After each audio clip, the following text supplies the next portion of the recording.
안녕하세요. 부산부동산 선생입니다. 23주차 주간 브리핑 해보도록 하겠습니다.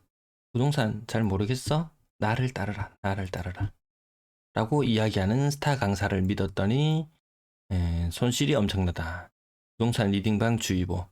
이 사기꾼이죠, 사기꾼. 경매학원 학원비 받고 이것저것 다 하고 큰 물건 한 개 투자해서 같이 십시일반 모아서 투자한 다음에 원금 플러스 수익을 해서 환급해 주기를 한다. 경기 좋을 때는, 분위기 좋을 때는 소수의 성공을 통해 가지고 사람들을 더 많이 끌어모으고 이렇게 또 안 좋아지는 시기하고 맞닥뜨리면 잠적해 버립니다. 그러면 돈 잠깁니다. 마음 고생합니다. 진짜 돈 한번 잠기면 이거 얼마나 또 시간 걸릴지 모릅니다. 뭐 누구 말 듣고 뭐 한다? 사실 여러분들 정보 다 보고 있습니다. 뭐 전문가랍시고 이야기하는 사람, 뭐 하는 사람, 뭐 개발 행위라든지 뭐 이런 쪽으로는 전문적인 지식이 필요하겠지만 뭐 부동 아파트 뭐 관련해서 별다른 게 없습니다. 내용이 뭐 전문가처럼 이야기하고 뭐 귀에 듣기 좋은 말로 현혹하고 이런 것들 믿고 따를 거 한 개도 없더라. 뭐 모든 것들이 수치가 되어서 너무나 잘 나타난다. 부산 뭐 한두 건 분양 성공하는 건 나오고 나면 줄줄이 나올 수밖에 없죠. 이거 PF 사업장 가만히 놔두면 다 무너지기 때문에 결국에는 분양으로 밀어내기를 해야 됩니다. 예, 부산만 분양으로 밀어내기 하는 게 아니고 전국적으로 지금 다 막 밀어내기 한다고 바쁩니다. 너무 많이 하는데요. 누가 뭐 공급 물량이 정리 몇 년부터 오르니 그런 숫자 노르면 좋아하죠.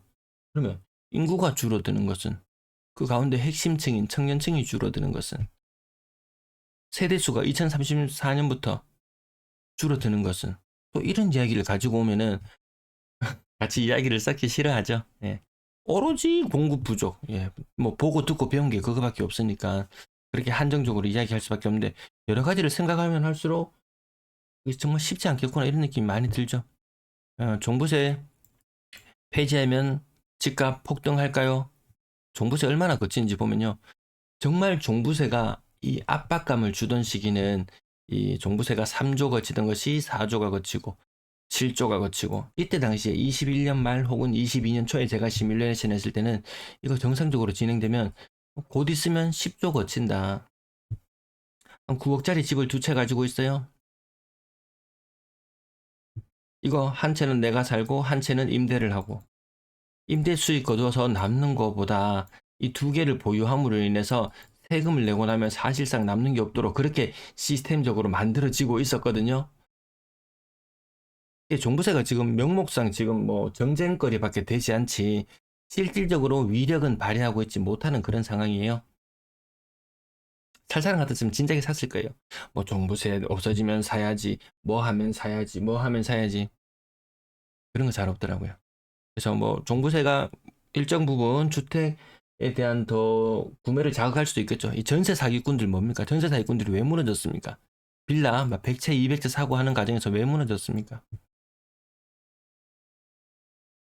딱히 그렇게 무너질 이유가 없었거든요. 근데 무너진 이유를 보면은 뭐 종부세, 뭐 4억 체납, 뭐 이런 거 막 나오거든요.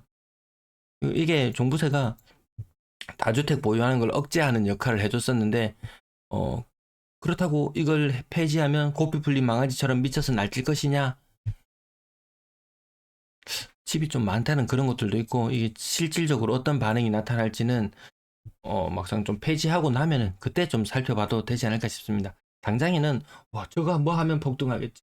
뭐 신생아 특례 작년에 했으니까, 특례 보금자리 했으니까, 뭐 거래량 많이 늘어났고, 뭐 하니까 늘어났고, 뭐 하니까 폭등하고, 이런 게 잘 없더라고요. 지방입니다. 네. 하다못해 우리 사회는 이 소득에 대해서는 진짜 염치 없을 정도로 돈 떼갑니다. 연봉 1억인 사람 세금 한 2천만 원, 2천만 원 정도 떼가네요. 연봉 일십, 백, 천만씩, 백만, 천만, 10억인 사람 4억 5천에서 6천 빼면 거의 4억을 떼갑니다. 연봉 10억이면 세금 4억입니다. 재산 10억 가지고 있는 사람 세금 얼마 내나요? 어, 10억짜리 집 갖고 있으면 한 0.4%? 400만 원 내나요? 400만 원 장난하나? 장난하나? 10억, 10억. 그러니까 사람들이 이 소득이 모이고 쌓이면은 이 자산 시장으로 옮겨갈 수밖에 없는 이런 상황이죠. 이게 더 돈을 덜 뜯기니까. 돈을 덜 뜯기니까. 다른 거 뭐 투자해가지고 뭐 소득 나면 또 세금 내고 이런 것들 무시 못 하거든요. 얘는 나중에 팔아도요, 생각보다 비과세도 많고 좀 이런 부분들이 있습니다.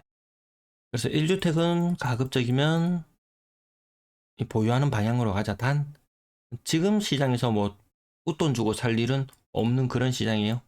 네, 분양이 풍년이거든요. 자, 그리고 또 한 가지 제가 생각하는 부분은 경자유전. 경자유전, 이거 농사 짓는 사람만 농지를 소유할 수 있다. 근데 현실은 안 맞거든요. 이거 맞지 않습니다.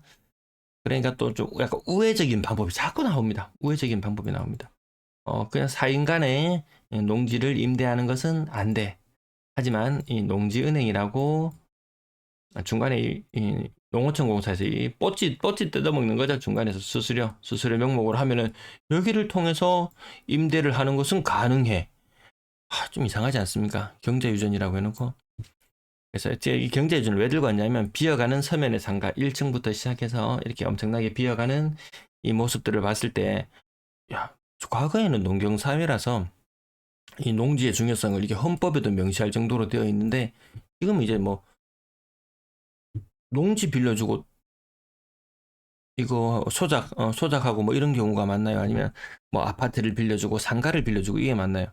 정말 이것도 정말 정상적으로 돌아간다면 이 상가를 소유한 사람이 상가 보유자가 상가 또는 아파트 보유자가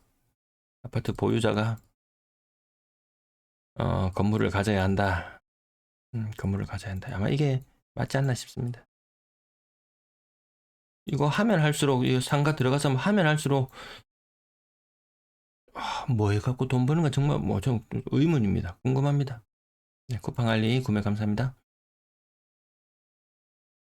매수 우위지수 1강, 1강은 인천.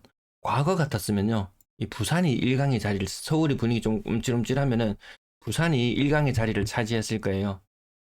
부산이 1강의 자리를 차지하고 이런 시절들이 있습니다. 서울 꿈틀꿈틀할 때 좀 강하거든요. 그리고 그 리먼 사태 뭐 전후라든지 이럴 때 부산이 앞서 나가던 시기가 있었어요.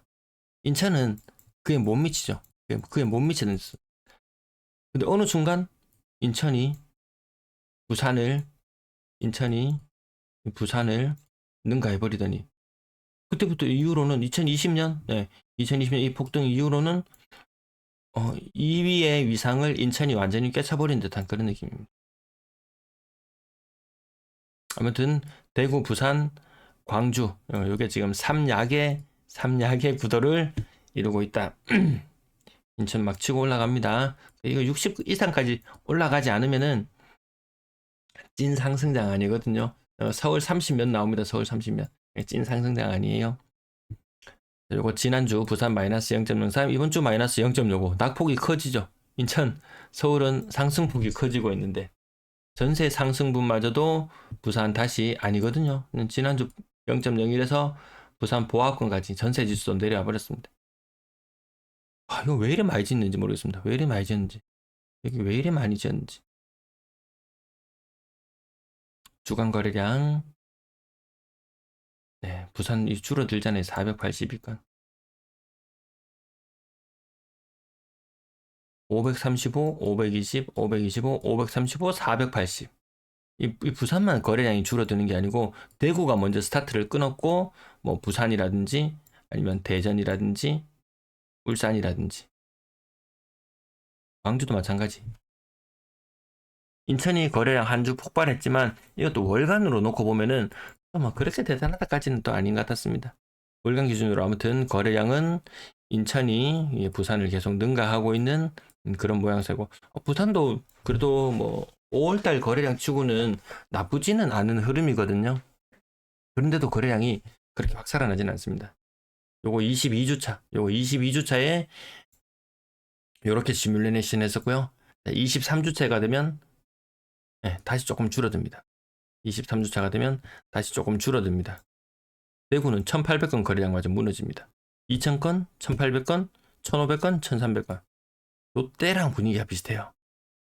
부산도 아마 작년 8월 이후 요게 좀 50년 주담대 그다음에 특례 막바지 이런 것들이 막 몰리던 막 몰리던 그런 시절 거래량이 나왔고 아마 다른 지역들도 이렇게 거래량이 다 일순간에 줄어들어 버렸었잖아요.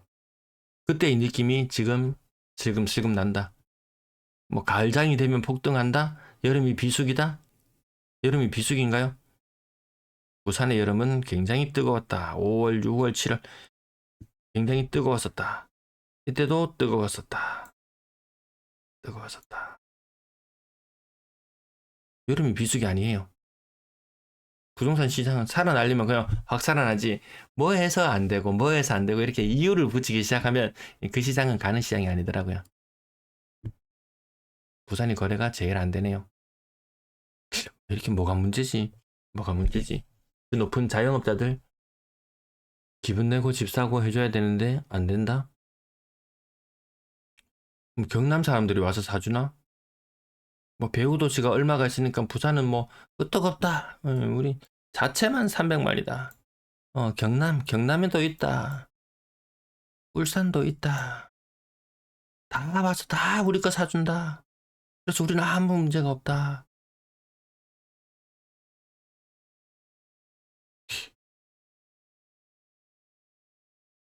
네, 부산 그래도 전세 거래량이 제법 되는 편이에요. 전세 거래량이 제법 되는 편이거든요.